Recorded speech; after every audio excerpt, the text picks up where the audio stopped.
You just kissed yourself a princess. And I'm about to do it again.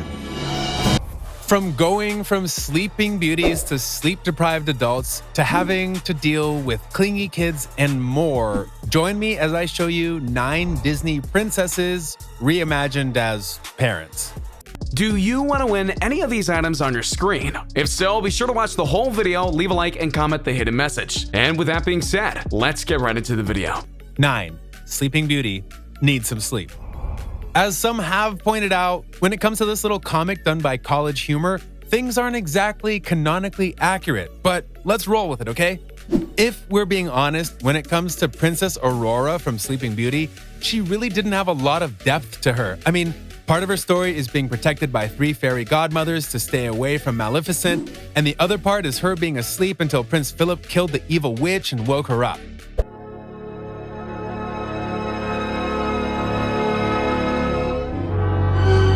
But in terms of being a parent in this comic, I bet she wishes that she could go back to sleep and not have to worry about anything. As you can see, this comic plays up the natural dreads that certain to-be parents have in that when a baby is young, they cry a lot. So sleep is not something you should expect.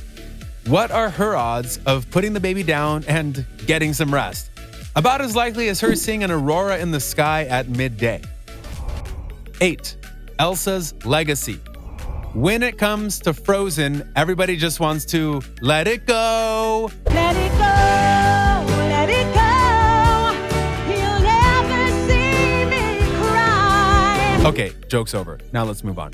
In truth, what Frozen really showed was that not every Disney princess, or in the case of Elsa, a queen, needs to have a man to save her. Anna had that in part, but even then, she was strong. So many kind of wonder if the marriage life is even something that Elsa would consider, since she's very much a rebel. She has Anna, and that's honestly all she needs. But let's just say that somewhere along her many adventures, she goes on and finds a person who can warm her heart, pun intended. What would her raising a child be like?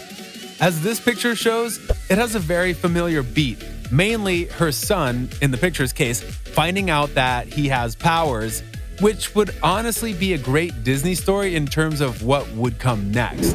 Because unlike Elsa's parents, she would be able to not just raise her son to harness his powers safely, but she would make him feel loved no matter what anyone else says, because she knows that just because he has powers doesn't make him a monster. So while unlikely that this would happen, it would be quite a story if it did. 7. Aladdin 4. Parent of Child. Aladdin is very much a classic Disney story, and though it's based off of the Arabian stories of old, a Disney twist was eventually put on it. What really separates the trilogy of animated films from the others, though, was that it honestly told a complete story of Aladdin and Jasmin falling in love and then, finally, in the 3rd movie, getting married.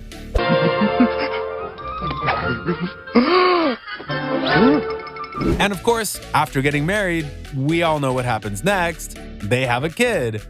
As this portrait beautifully illustrates, you can see Jasmin being pregnant and Aladdin literally giddy with joy at the fact that their son or daughter is coming to greet them soon. And not unlike of Elsa, this would make a great Disney story, because Aladdin would be more of a father to his child than his father was to him.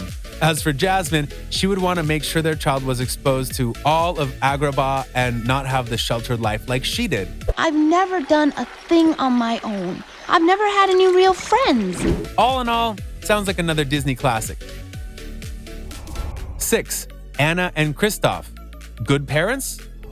We talked about Elsa a little bit ago, but what about Anna? Sure, she would eventually get with Kristoff, but is that the end of their story? More than likely not, and for good reason. I love you with all I am. Will you marry me? Because unlike Elsa, I am sure that Anna and Kristoff would be a couple who would not only love to have kids, they'd probably want to have them soon to start their adventures with them. Though, as some have pointed out, you have to question just how much good advice the two would give their potential children. I mean, sure, they would teach about the beauty of love and how to honor your family and such, blah, blah, blah, but they're also sometimes goofy and a ditz and don't always make the right decisions when the time is clearly one of serious thought. Granted, I'm sure some of you will note that when it comes to these stories of parents, all of them are different, including my parents likely being very different from yours. So they might not have the greatest start to being parents, but they'll likely stick the landing, we hope. May we? Wait, what? We may. 5. To be a child. Elsa wasn't the only one of the Disney princesses to have a rebellious side. You could argue before her came Merida from Brave, which was made by Pixar but is a confirmed Disney princess. And before Merida, there was Mulan. Of course, in her act of rebellion, she was trying to save her father from certain death, which arguably is a bit more noble than what Elsa or Merida did, but that's for another list. Anyway, not unlike other princesses, she eventually fell for Shang, and in the terrible sequel, we saw that they did eventually get married, which means a child for them is almost destined to happen. But what would they be like as parents? That's a bit of a mystery, because obviously Mulan wouldn't play by the rules of a female in ancient China. That's literally her story. Also, Shang wouldn't be a strict disciplinarian because of his military life. So would they be able to find the balance that they need to raise a child the right way? More than likely. In fact, I would argue that they would be able to work through it all together to show him or her what it takes to be a man or a strong woman in a time where roles were very defined. And hey, if Mulan could save the country, so could her children, right? By the power vested in me, By me? I hereby pronounce you husband and wife. 4. The Princess and Her Children. Quite ironically, The Princess and the Frog never really got the attention that it deserved when it released in theaters. It was the last of the Disney animation films that we once loved, meaning that it was pure 2D animation and not stylized 3D animation like Moana, Tangled, Frozen, etc. What's more, like many characters that came after her, Tiana was a very strong young woman who knew what she wanted, and that wasn't the guy she would eventually fall for in Naveen. That's all I want for you, sweetheart. To meet your Prince Charming and dance off into your happily ever after. As this picture shows, they did eventually get married, and that would likely mean that they would have kids. But what makes this particular picture so special, though, is that they're shown in the bayou where they got married as frogs, playing with their child, which is really cute. Plus, unlike many of the Disney princesses, they would have a story to tell their kids that would top just about any other, as they would get to talk about how they were frogs once upon a time. 3. Belle's Baby. If you're willing to look back far enough, you'll find that the rebellious princesses that Disney had started with Belle. She was a woman who valued intellect and reading and being a forward thinker above all else. In fact, when she was approached by Gaston to be his wife, and he outlined all the stereotypical ways that she would be his wife, you could tell that she wasn't amused one bit, and thus sent him out to the pigs.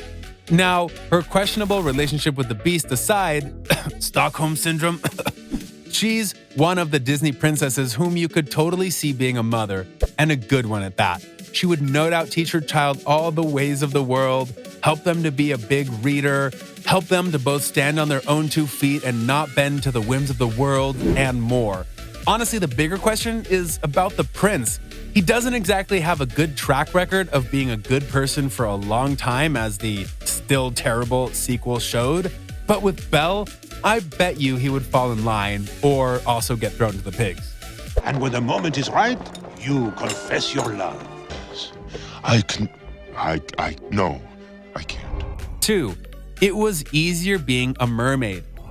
Going back to the more classic style of Disney movies, the tale of Ariel and the love she had for Prince Eric, whom she saved from death, is definitely more of a typical Disney fare than some of the others on this list. And as you hopefully remember, the story ended before yet another terrible sequel. They did get married, and in said bad sequel, they had one daughter named Melody. The picture here is of another child that they apparently had, and one that takes more after Ariel, and as you can see, she's having the motherly blues. Look at her, isn't she glowing? She looks divine and you look exquisite, but look at the time. This is yet another case of real life coming at you fast because, as we all know, it's nice to think about having kids, but raising them? Yeah, that's another matter entirely. You can look at Ariel's face and see that she's probably wishing she was under the sea right now. And where is Prince Eric? Who knows? 1. The colors of the child. To end this list, let's look at the Disney story that was technically wrapped up in history, but in a very Disney way, specifically Pocahontas. Pocahontas was very much a real person and one that was very much wrapped up in the story of the Native Americans meeting the English and all that came from that. The first movie was seen as a triumph of both storytelling and visuals. The sequel, not so much, seems to be a theme. But I have to bring up the sequel because in it, her canonical husband in both the film and in history, John Rolfe, is revealed. She should have been with John Smith. So if they did get married, was a kid to follow? It's difficult to say, and history has no guide on this. But if we're keeping this in the realm of the movies, this is an even grander question. Pocahontas really doesn't fit in England. London? Is that your village? Yes, it's a very big village. What's it like? But John Rolfe hasn't seen her side of the world, which is why she should have been with Smith. And so you have to question how the child would have been raised. Would they have been brought up in 2 different cultures to expand their horizons? Where would the family live in those times? Mysteries abound. Maybe they used a compass to point the way? So there you go. A look at some classic Disney princesses and how they might just look as parents. Which of these do you feel is the most realistic? Could you see their stories going on into childhood? If not, which ones do you think don't line up? Let me know in the comments below. Be sure to subscribe, and I'll see you next time on the channel. A simple reminder on how to enter our brand new giveaway. We will be giving away either an iPhone X Max, the new iPad mini, or a MacBook Pro. It's really your choice. So be sure to leave a like, comment the keyword, subscribe, and turn on notifications to enter the giveaway. It's really that simple. Go for it.